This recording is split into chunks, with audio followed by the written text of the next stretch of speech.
Okay, you have a purchase contract for your house. The purchaser sign it, you as the seller sign it, they give you a certain amount of money as a security deposit, and then they're giving you a date when they're going to close.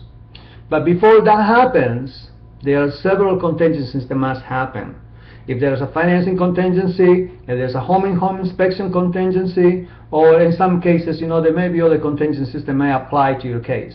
But regardless, while this contingency is still alive, the contract really is not enforceable, because those contingencies have to be taken out one by one until the only thing left is the contract itself. When the last thing to do is just close the property where all the contingencies are being lifted, and if they don't perform accordingly, then you have perfectly right reason to keep the deposit. But before that, those contingencies have to be in place.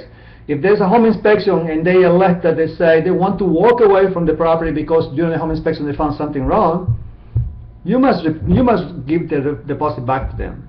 You cannot keep it, because that is their right, and that's part of the contract you accepted with them. The same thing with a financing contingency. If they agree to buy the house and they get a loan from their loan lender and they do an appraisal for the property, and the appraisal comes up lower than the actual sales price, obviously the bank does not want to lend the money. And because of that reason, the financing contingency takes in place, saying that the contract should be null and void because the house did not appraise, unless you decided to renegotiate the price with them so it will fit with the appraised value.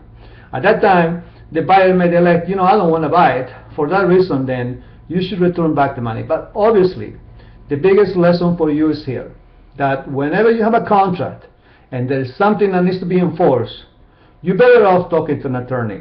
An attorney will be able to give you the exact details of what you should do according to your exact contract. They have to read it, and they're going to give you their opinion.